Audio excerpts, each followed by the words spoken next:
കേരളത്തിൽ സൂര്യൻ്റെ ചൂടിനേക്കാൾ ചൂടാണല്ലേ തെരഞ്ഞെടുപ്പിൻ്റെ പ്രചാരണ ചൂട്. പ്രചാരണം നടത്തുന്നവരെക്കാൾ ചൂടാണ് വോട്ടർമാർക്ക് അല്ലേ.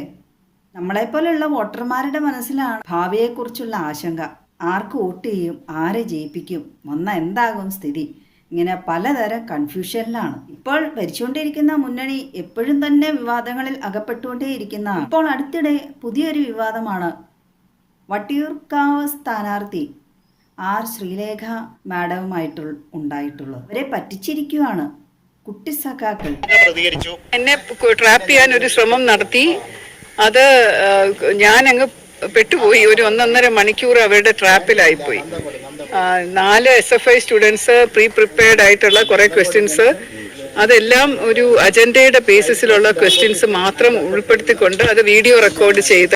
കേരളത്തിലെ ആദ്യത്തെ വനിതാ IPS ഓഫീസറാണല്ലേ ആർ ശ്രീലേഖ മാഡം. ഈ പെൺപുലിയെ 3-4 കുട്ടി സഖാക്കൾ ചേർന്ന് കളിപ്പിച്ചിരിക്കുകയാണ്. പക്ഷേ ആള് പുലിയായതുകൊണ്ട് അവരെ കള്ളി വെളിച്ചത്താക്കി. ഒരു പാർട്ടിയുടെ വക്താവായി ഏതെങ്കിലും മുന്നണിക്ക് വേണ്ടിയോ ഒന്നുമല്ല കേട്ടോ സംസാരിക്കുന്നത്. ചില അനീതികൾ കാണുമ്പോൾ എങ്ങനെ കണ്ടില്ല എന്ന് നടിക്കും. ഈ തെരഞ്ഞെടുപ്പ് പ്രചാരണ വേള ശ്രീലേഖ മാഡത്തിനെ നിതീഷ് എന്നൊരാള് ന്യൂ ഇന്ത്യ എക്സ്പ്രസ് ലേഖകനാണ് എന്ന് പറഞ്ഞ് വിളിക്കും. ഒരു ഇന്റർവ്യൂ തരാമോ എന്ന് ചോദിച്ചപ്പോൾ മാഡം സമ്മതിക്കുകയും ചെയ്തു. അതിൻ പ്രകാരം മാഡം അവർ വിളിച്ചുകൊടുത്ത് ചെല്ലുന്നു. അത് രാത്രിയിലാണെന്ന് ഓർക്കണം. പകല് പൊരുവേലത്ത് തിരഞ്ഞെടുപ്പ് പ്രചരണാർത്ഥം അലഞ്ഞു തിരിഞ്ഞ് നടന്ന് രാത്രിയിൽ എവിടെയെങ്കിലും ഒന്ന് സ്വസ്ഥമായിട്ട് ഇരിക്കാൻ കിടക്കാം എന്നൊക്കെ വിചാരിക്കുമ്പോഴായിരിക്കും ഇതുപോലെയുള്ള ഒരു ഇന്റർവ്യൂക്ക് വരുന്ന. എങ്ങനെ ഒഴിവാക്കാൻ കഴിയും? ഇപ്പോൾ സ്ഥാനാർത്ഥിയാണല്ലോ. അതുകൊണ്ടായിരിക്കാം ശ്രീലേഖ മാഡം ക്ഷീണമൊന്നും വകവയ്ക്കാതെ അവർ ഇന്റർവ്യൂവിന് വിളിച്ചപ്പോൾ പോയതും. അവർക്ക് ഇന്റർവ്യൂ നടത്ത സ്ഥലമില്ലാതെ ഇരുന്നിട്ട് BJPയുടെ ആസ്ഥാന സീറ്റിൽ വെച്ചായിരുന്നു ഇന്റർവ്യൂ.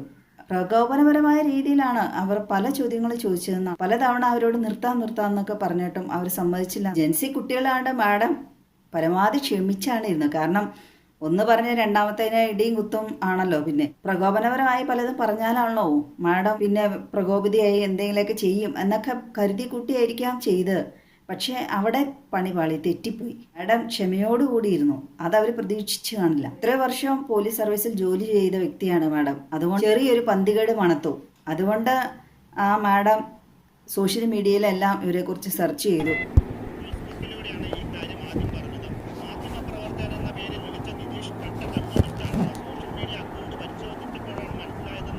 സോഷ്യൽ മീഡിയയിൽ ആ മാഡം പോസ്റ്റ് ഇട്ടപ്പോൾ അതിൻ്റെ താഴെ കമൻറ്റ് വന്നിട്ടുണ്ടായിരുന്നു.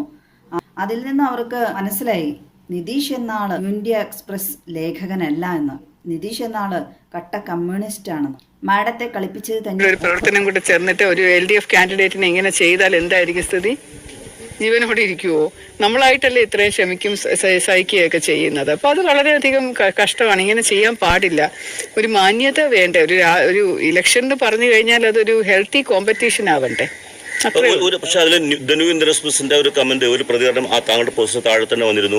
അതായത് അവർ ഒരു റിപ്പോർട്ടറെ എൻഗേജ് ചെയ്തിട്ടില്ല, താങ്കളെ ഇന്റർവ്യൂ ഏൽപ്പിച്ചിട്ടില്ല, ഈ പറയുന്ന നിതീഷ് അവിടെ സ്റ്റാഫ് അല്ല എന്ന് അവർ തന്നെ ഒഫീഷ്യലി പറഞ്ഞിട്ടുണ്ട്. പക്ഷെ ഞാനും അത് കറക്റ്റ് ചെയ്തു. ഞാൻ എന്റെ ഫേസ്ബുക്കിലൂടെ ഞാനും പറഞ്ഞു. അതിനകത്ത് തന്നെ തലക്കെട്ടായിട്ട് എഴുതിയിട്ടുണ്ട്. അങ്ങനെ പറഞ്ഞു വന്നതാണ്.